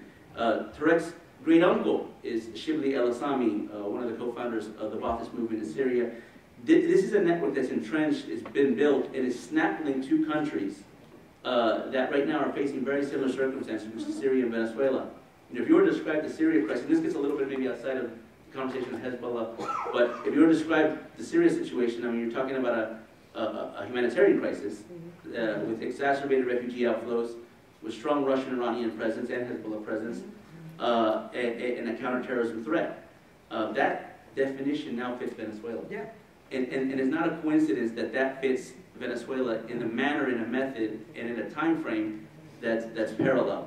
I think that is an aspect that we have to look at. I mean, when we talk about the convergence of criminal and terrorist networks, there's another convergence taking place that worries me even more. Because the criminal networks and the terrorist networks have been collaborating. I think they've been converging for a long time. I mean, in the hearing that we were involved in, Derek actually mentioned some reports in the 90s where the U.S. government was identifying. But the convergence that I'm worried about is the convergence of state actors who are supporting these networks. And in that case, I think a strong argument can be made that the Venezuelan government is a hub, and not just a regional hub, but a global hub for the convergence of crime and terror. Sam or Derek, did you want to add to that? I'm going to press this button first this time before I start speaking. Yeah, I would agree with everything that has been said. You know, I mean, once you have a situation like you have in Venezuela, as disastrous as it is on the ground for the people that are there, it does in fact become a hub, and it has implications for everybody else. And you are now going to pay the price in a whole variety of locations for those kind of things. I mean, the one thing that always worries me, like when I was asked what keeps me up at night, is that this is in our backyard, right? This is Western Hemisphere, it's right here. It's easy to get to America. And so that's the thing that bothers me. I mean, Venezuela has been a hub for at least global drug trafficking for many years, but when the FARC started exploding and started building up customers around the world, and then when the Mexican cartels started building up customers around the world, we started seeing the alliance between the Mexican cartels and the Venezuelans, and then the planes and boats going to West Africa.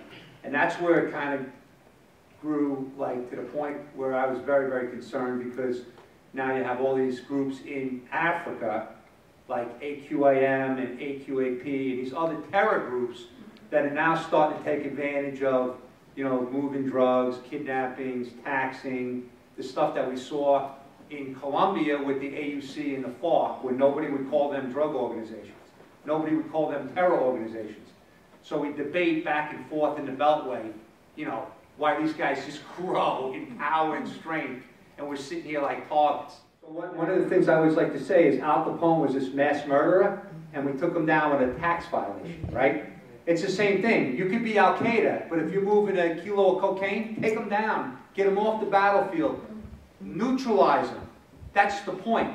And that's why I'm very passionate even with this Boston bombing thing. When these JTTFs get intelligence on a potential terrorist, that doesn't mean you're going to have any intel that they're a potential terrorist. But you might have intel that they're involved with drugs or guns or gangs. So let the JTTF partner agencies investigate that for the criminal activity they're involved in. Who cares if you get them for a crime or a terror act? Take them off the field. Neutralize them. I agree. Great points, everyone. Let's move into the audience Q&A section if we can. So if you could please state your name and affiliation, I'd appreciate it, and to who you're directing the question. Thanks. Yes, sir. Howard Wooldridge, retired detective from Fort Worth. I represent cops, citizens opposing prohibition. I'm just a simple cowboy from Texas.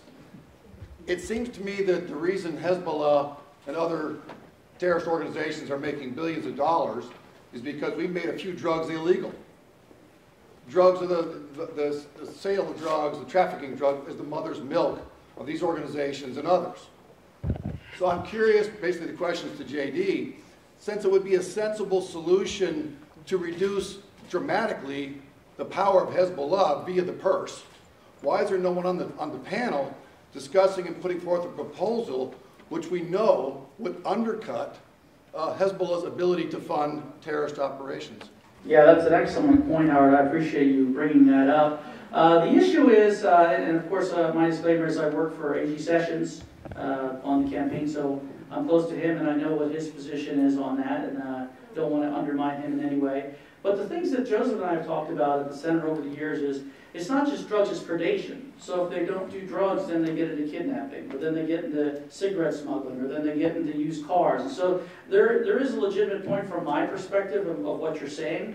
However, if you solve the drug piece, what are you going to do about the kidnapping piece, or the used car money laundering piece, or the cigarette piece? So it's much bigger than that. Joseph, do you have anything you want to add to that? Yeah, so I mean that's a very salient and important point, which is that this is diversified, right? So you got all kinds of criminal activity. You got kidnap and ransom. You got all kinds of stuff that goes on. But let me address the point. And I imagine you're talking about legalization, essentially, right? So let me address that.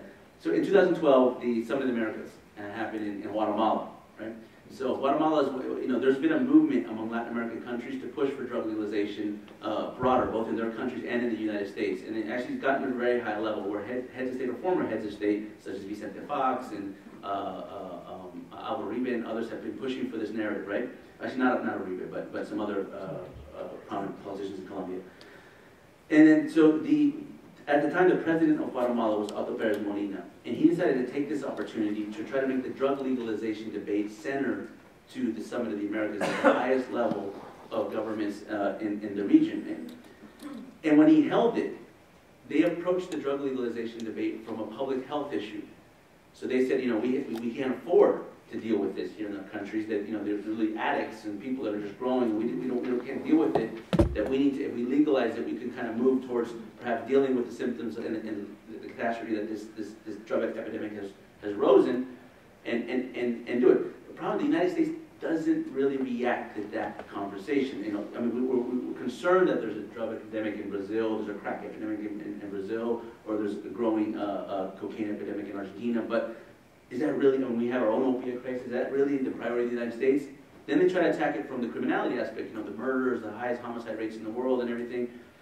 And then with one swoop of the executive order, John Kerry came to the Summit of the Americas and said, we're not talking about drug legalization, and everybody shut up. You know? And so here's the problem. The argument of dismantling terrorist organizations, if you were to legalize certain illicit narcotics, has to be an empirical argument. You can't just say it. You have to prove it.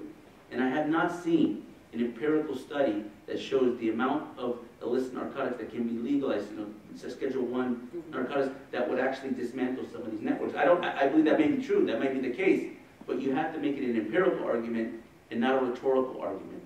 And until the empiricism, I think, is what will push that argument. And at this summit, we had a great political opportunity to do this. Had there been an empirical argument ready to be presented, I think it would have been able to push back. Unfortunately, it wasn't.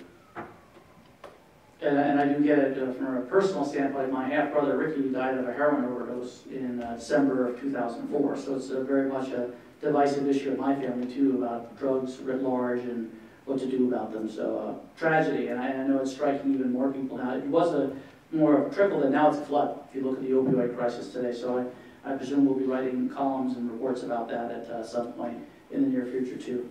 So thanks for that question. Next question. Yes, sir. Hi, my name is Brian Penn. I'm a recently retired foreign service officer, and I served in Venezuela from 2004 to 2007. Thank you. It was very interesting, and it's very sad what's going on there. But your take on Hezbollah, and I've offered this also, besides Ms. Neumann, but to others, when I was there, certainly Chavez was very opportunistic in the sense that anybody who was anti-American got a seat at the table, and that, I think, is what led him to reach out to Iran. He also reached out to Putin, who was very happy to sell him arms and other things. But also Cuba was the mainstay of support for the Bolivarian state. Has that changed in any respect? Has Hezbollah or Iran provided anything tangible other than kind of money support, or in terms of the illicit trade or anything, to beef up or preserve the security of the Bolivarian state against its many troubles? Repression. In what Got sense? a lot of repression out of those guys. Do they? But the Cubans, I know what they do there. Are they involved in the security apparatus? Yeah. The Cubans, absolutely. No, I mean, I know the Cubans. Yeah, the Cubans. You mean the Iranians? Or Iran? Well, you've done a lot of work on that, so maybe you should get into, I mean, you've really done a lot of work. And by the way, I want to publicly thank the Center for a Secure Free Society for its work. They've been great friends of what we call Venezuela Libre, the cause of a free Venezuela, and we're extremely grateful. And Joe is in my book. Once again, the book. He's in it. We're doing asymmetric warfare in Guatemala. He's mentioned by name. So anyway, we go back a long way, and I think I'll let Joe has really led the fray into that research. What we do have is money laundering, which is helping to prop the regime, if nothing else. I mean, including the colectivo type repression. They're one of the funding sources in that. You know, when you launder money, you take a cut. So when you have your PDVSA and your banking system is used to help break sanctions for Iran, and you don't even have to go all classified here. You can just point to the newspaper articles about the Iranian laundered $426 million in building 7,000 temporary housing in Venezuela. You charge a fee. So, if nothing else, they're A, helping with the repression, B, funding a regime that's murdering its people. So, that's not cool. I'd like to add one aside here. Just when I met Maduro, he was a very stupid man and not a very good bus driver. No. He's driven this bus off a cliff. Smarter in the last few years? Huh? Has he gotten smarter in the last few years? No, it's worse. No. Sorry. So no, there's a lot of Venezuelans, I think, in attendance, a lot of Venezuelan friends in attendance, and I think they know this issue kind of in a very organic sense. They feel it, they know family members. It's a very personal issue for many people in Venezuela. So We all know people who have been tortured. Yeah. Like this isn't like a statistic. Like it's deeply personal what has happened to the country. I'll leave it at that. So in that sense, right, so I'm not Venezuelan, so I don't have as much of maybe the personal aspect of it, right? But why it's so important that people understand Iran's role is because when you look at the streets of, you know, the kidnappings, the target assassinations, the murders, the social pressure, these are tactics, training protocols that have been developed more than just what the Cubans can offer to Venezuela. I mean, the Cubans have a dictatorship in their country, and they can do repression for sure, but they don't have uprisings all the time, not very often, matter of fact. The Iranians had uprisings very recently. Most recently, I believe, beginning of the year, but then 2009, the Green Revolution, in 1990, student protests. They're very experienced at quelling these things and have actual real experience in recent times in doing it. The thing about it is, you know, everybody wants to see that big Iranian footprint. They want to see the IRGC planted in Caracas with, you know, a huge embassy and all these opera. That's just, you know, I think that's wishful thinking if you really want to look at it that way.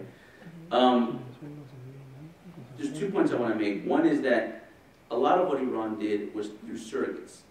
It was through individuals and networks that have been built over time. Chavez was not at the beginning of this. Chavez came at the end of this.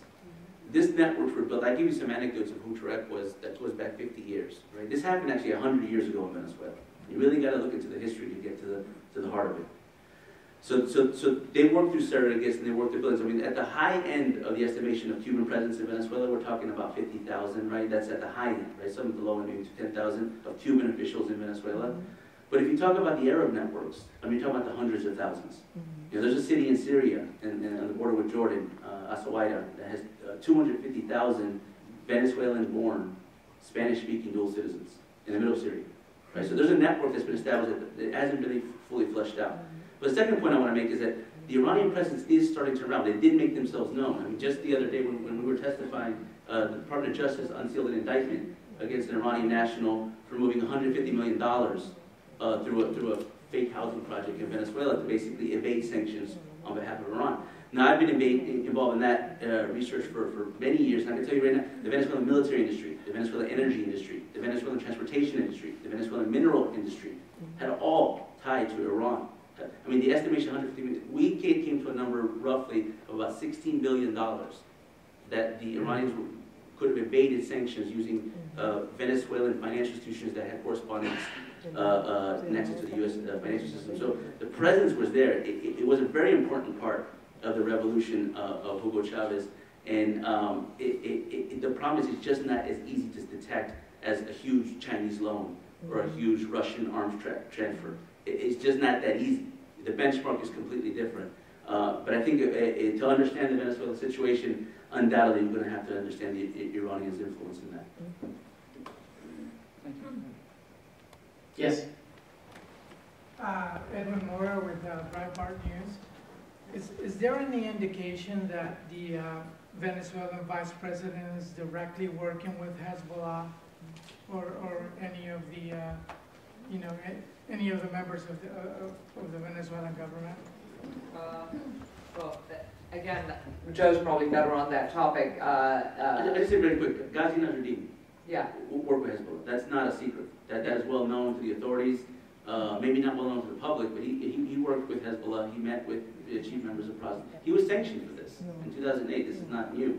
So yes, so And he was posted to Damascus. he's a diplomat. He was a diplomat that had he was the number 2 ministro consejero in Spanish, number 2 diplomat in the Venezuelan embassy in Damascus. I mean, CNN did a whole piece on the use of Venezuelan embassies and consulates in the Middle East to provide documentation to suspected members of Hezbollah. While CNN looked at kind of the broader perspective, if you look at the specific cases, you know, there was individuals that you know were very close to Hezbollah. You know, one is Hakim Dia-Fatah, right, a Palestinian that was involved, that was implicated or at least connected to somewhat to the 9/11 attack. Right? He took the same pilot school in Florida as Ani Anor, and he was as soon as the September 11th happened, he fled to Venezuela. The FBI went after him. You know, no sé, no vi, nothing. He got away, and he was discovered decades later in Jordan. So there is some connection, but you know, to connect directly to it, like I said, that would be sloppy, and I don't think. Well, he's a bagman. I mean, I have, you know, working on these issues, I've made some interesting friendships along the way. Some of those interesting friendships includes Shia Lebanese who understand Hezbollah very well. Not all Shia Lebanese like Hezbollah. They think that it has ruined their country and their politics. There are a few people like that. One of them is a good friend of mine, who, with his closer insight into Hezbollah, has, you know, told me that Hezbollah is basically, he's a bad man. That Tarek al-Assami is one of Hezbollah's great bad men, so a huge funder. And that the money goes through the networks, and then, as you say, you know, the money then, you know, comes back in through investments. Whether it's factories, the so-called bicycle factory that was not making bicycles in Venezuela, where the workers mainly spoke Farsi, which is not a commonly spoken language in Venezuela. It's not like number 2 or anything. Yes, it's well understood by even Middle Eastern friends of mine who have worked the Hezbollah problem set. They have, you know, confirmed to me that from their perspective, he's a big player on the funding side of Hezbollah rather than the operational side. Great question, Edward, and thanks for answering those. I ran into Darrell Issa today on the way, who had called the Hezbollah a cancer on the Lebanese society, of course, a Lebanese American congressman, so great to see him today. Yes, go ahead. So this question is for Mr. Faddis and Mr. Maltz. I'm Sam White with the House Financial Services Committee. We talked a lot about cooperation between agencies in combating Hezbollah. We've also mentioned NCTC, SOD, JTTF. What should that cooperation look like? Since we've already got a number of organizations that kind of do that already in certain contexts, but perhaps not in others. What should it look like in this context? Right. So I would tell you from my perspective that when we're talking about this entire issue about cooperating, task forces, whatever, that this is not a situation in which somehow or another we haven't figured out how to do this. It's not like there's some new technology that we need to develop, some secret combination.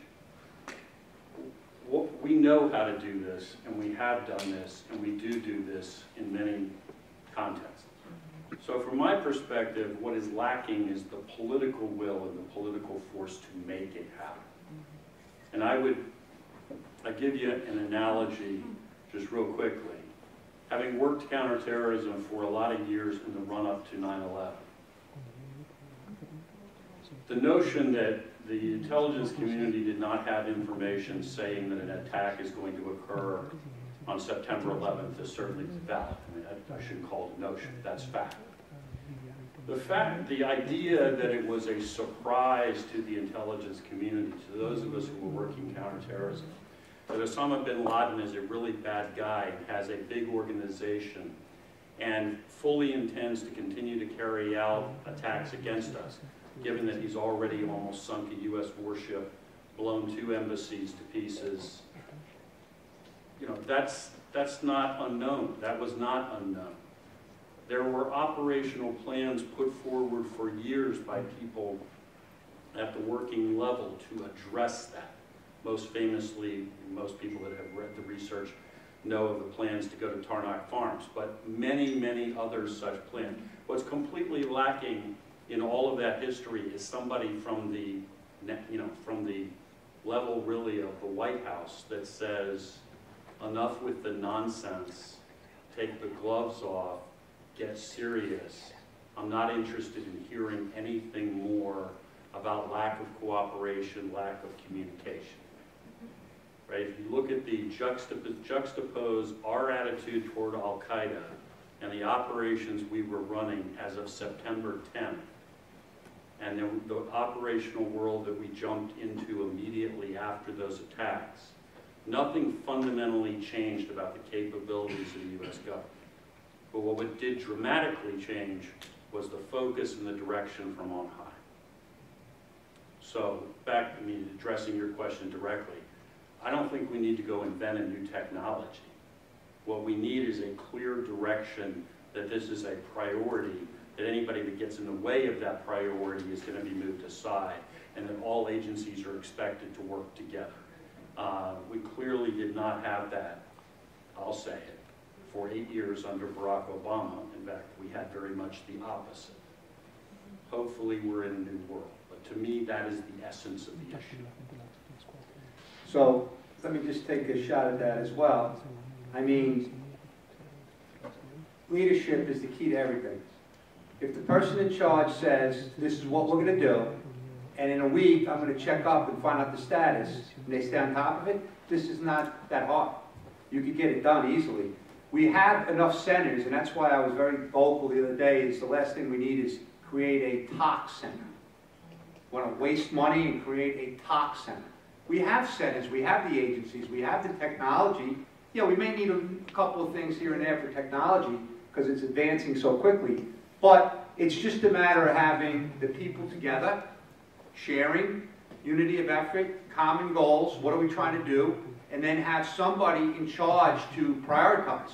Because what law enforcement may think is the most important case in the world may not really be that important when you're looking at a bigger issue with, let's say, North Korea or China, but you have to put it on the table so you can evaluate your actual ideas of best ways forward.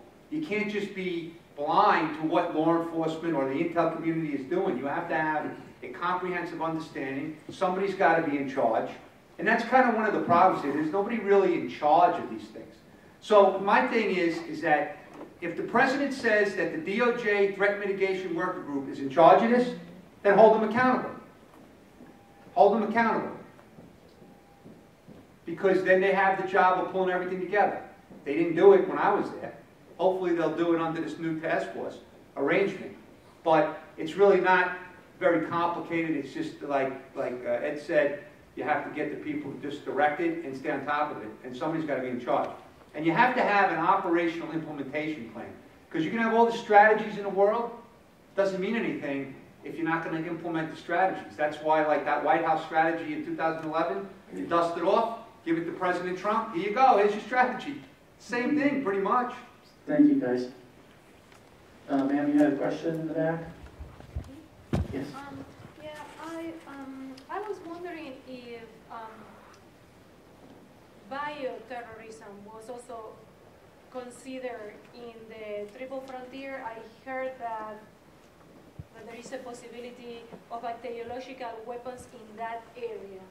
And we started to see Zika and Dengue 1, Dengue 2, Dengue 3. Started to become, and some people are saying, yes, this is an issue. Do you have any ideas about weapons of that kind? Bacteriological weapons? In the Triple Frontier? It's not for me.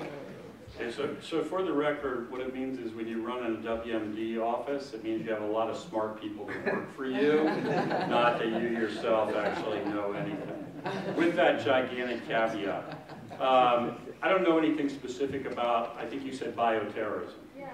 Bioterrorism in regard to Venezuela, but I would say this in regard to, I'm sorry, in regard to the tri-border area either, I mean, of substance. what I would say is this, though. Leave aside nuclear weapons, nuclear terrorism, potentially, if we're talking about building a weapon, something completely different. When you're talking about biological terrorism or you're talking about chemical weapons, we have a tendency to think of these things as kind of like science fiction, sort of like there must be 2 or 3 guys in lab coats somewhere who know how to do this stuff. You know, that's not really, that's not the world we live in. All of these technologies for the development of biological weapons, the spreading of biological organisms, pathogens, use of chemical weapons, this is pretty widespread technology. So thank God, you know, we haven't seen really biological terrorism beyond limited cases yet, but that doesn't mean that it couldn't happen any time.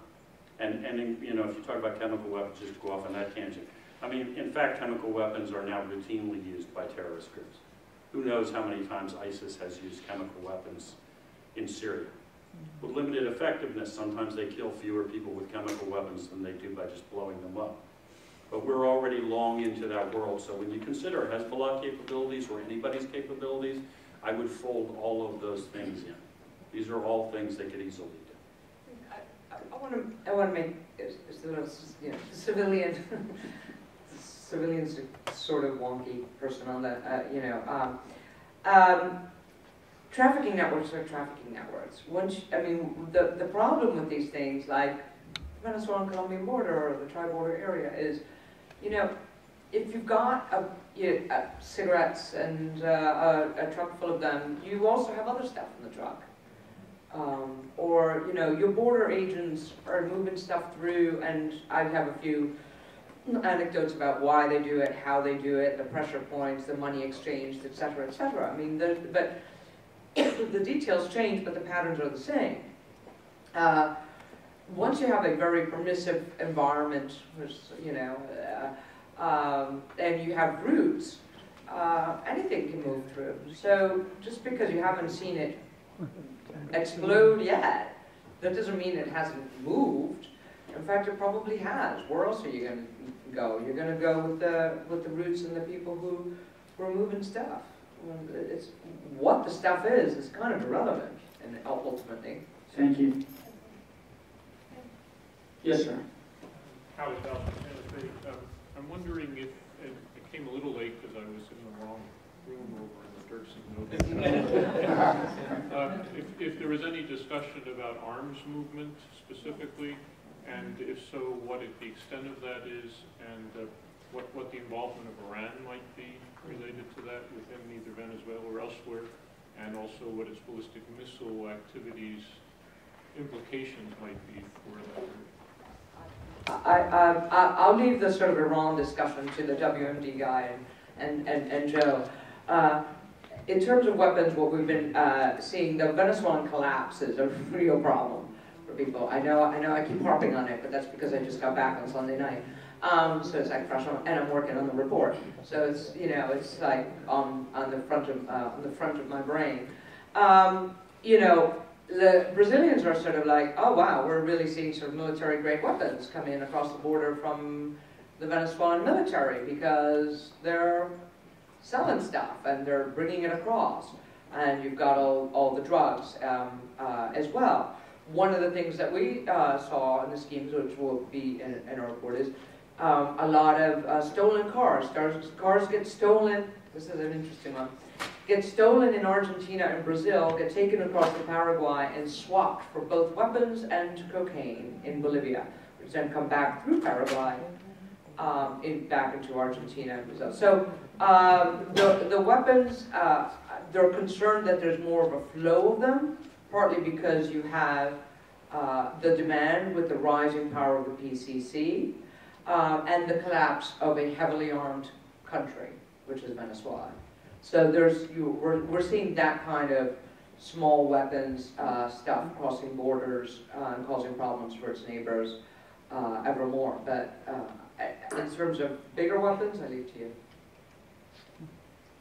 I'm sorry, you made a reference to ballistic missiles? Is that what? Well, just, you know, if Iran's developing ballistic missiles, which they seem to be doing, right, is there any movement of any kind of those either precursors or similar things, or any evidence of bases, Iranian-type or Hezbollah bases that are establishing themselves in Venezuela, where they could be a threat to the U.S. through these missiles going forward? Yeah, well, I'm not aware of any information. I mean, obviously the Iranian assistance to Hezbollah and missiles and rockets in Lebanon is massive. Their last count, 150,000 of those. I don't know anything about Venezuela. Do you? So yeah, I'll answer the question. So Venezuela's military industry, Cavin, was sanctioned in 2011 specifically for providing dual-use technologies to Iran. Technologies that could be used in the aidance of Iran's homogeneous ballistic missile program. The individual entities that were working on behalf of Iran were all sanctioned. So if you look at this from a logistical standpoint, right, you have a logistical military industry in Iran, which is called the Madafal Ministry of Defense Armed Forces Logistic. On the flip side, you have the military industry of Venezuela, which is called Cavin. They came into collusion to basically create a pipeline that would move technologies from Latin America to Iran, and under the concealment of real military cooperation. This wasn't like they did a fictitious project. There was an element in Argentina, but I'll give you an example. So there was a set of motors that the Iranian government decided to refurbish for the Venezuelan government. These are motors that are largely not used for any kind of other purpose than for low-end aircraft, for the F-5 aircraft, right? So the two Venezuelan government and the Iranian government have a fleet of F-5 aircraft. It's low. We don't use the F-5s. We're at the F-35 now. So the F-5, I think they use them from some training programs in Florida. So they create this, but on the surface, the details did not make sense. The amount of money that the Venezuelan government paid for this, and the fact that they went to Iran to get this, when the motors are now fabricated and manufactured in Canada, and they could have got it for wholesale over there.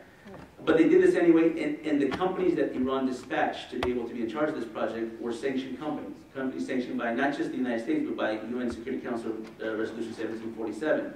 So this put the spotlight on Venezuela. When you look into the history of this motor, and this is a bit of an analytical leap because I don't know for a fact, but if you look at the history of this motor, it was initially developed for a decoy cruise missile. And so when you talk about refurbishing, and it takes 6 years to do, and we don't know exactly what happened, and we don't have the fidelity to do it because there's two governments that are involved in this and they're concealing that information, we don't know. I think it's a bit of a stretch though to say that they could put this ability to create what they've done in Syria, the pipeline to put ballistic missiles in Venezuela. But I think there's more than enough evidence to look at that the Venezuelan logistical network has helped Iran's missile production in the homeland. And think about Iran as a major missile power in the Middle East. It's equivalent to like as an infant program that eventually grows and grows. The more it grows, the more it has to eat. And those programs need to eat minerals and materials. And not just the uraniums for the nuclear, but you're talking about coltan family minerals, tantalite, tantalum, thorium. All these minerals are things that they need that were prohibited from them because of the sanctions. So they found a place in Latin America to get some of this. And on the other hand, Joseph, you said we don't want to overemphasize the role of Tarek in operations, and you mentioned that his family, his uncle and his grandfather's father had influence with Hezbollah. Could you characterize maybe the extent to which there are this kind of broader network in Venezuela of civilians, maybe people that aren't officially connected with the government, but whether it be through business or otherwise, have a significant role in this connection? And it's a good question because it's a point of debate when you get to Latin America. So I was involved in some discussions with the military where you get very nuanced as to what is Hezbollah in Latin America, right? Is it a Hezbollah member? Is it a Hezbollah facilitator? A Hezbollah supporter? Or just like a Hezbollah wannabe? And it's very difficult because Hezbollah doesn't carry cards. So it's not like they can just come around and be like, I'm a card-carrying, Nasrallah-approved Hezbollah member. But the point that was made was that from the Latin American perspective, it doesn't matter. Because it is not just a thing about Shia Muslims. Lebanese expats sympathize in many ways to the narrative that Hezbollah brings as a resistant movement. And then that narrative then resonates in certain communities in Latin America, particularly the Lebanese communities and some of the Palestinian ones, perhaps in Chile. And those communities become sympathetic, and they provide networks, but they're not networks like you would think, like all illicit underground. They're community networks. You know, like go to the church on Sunday, go to the mosque on Sunday or Friday. Provide a charity, provide an NGO, provide relief to the refugees. These kind of networks, which are illicit, they're legal, are the kind of networks that are capitalized on and manipulated by Hezbollah to carry out the terrorist action. The AMI attack, for instance, the AMI attack of 1994 in Argentina, the financing for the attack, at least part of the financing for that attack, was carried out by the beef trade between Argentina and Iran. Completely legal beef trade. And other part of the financing came from charities that came from Hezbollah, from the tribal area. So not all of it goes into the narco-trafficking world, but there is very much a legitimate part of that, I think, that Hezbollah plays on. And from the Latin American perspective, they're never going to be able to distinguish between who's the real, pipe-hitting Hezbollah member and who's just a supporter. Well, and what has happened to my poor country is it's become a giant money laundering machine, right? And by the way, thank you to the Minsk Group. I actually started my career as a subcontractor of yours, one of the more interesting cases. So send my regards. And you guys have done great work. What has happened is you have what we call, the bolichicos, which is you have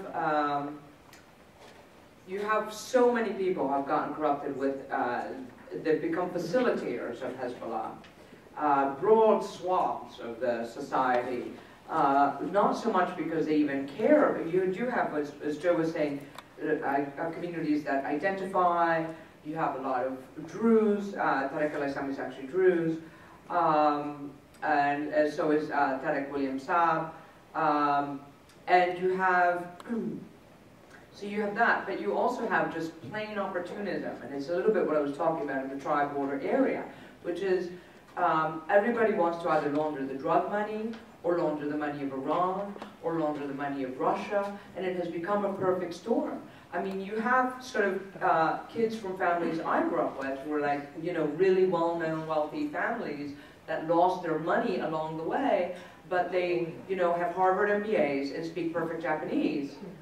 And they bought the electricity generators for the regime, taking a hefty cut and laundering the money along with their friends who also worked in places like Morgan Stanley and other banks like that. So what you have is what I was referring to before, the infiltration of recruiting people who have the know-how, recruiting people who are in those international networks of legitimate money, legitimate commerce, and using them to service these illicit financial flows. So that's where then they end up basically helping fund, whether it's the FARC or the Mexican or Los Zetas or Hezbollah or Russian organized crime, but they've become great by the relationship because that's what has happened basically to the country. Not all of it, but broad swaths of it. And that's going to be very difficult to unravel. Thank you very much to the panel. Excellent job.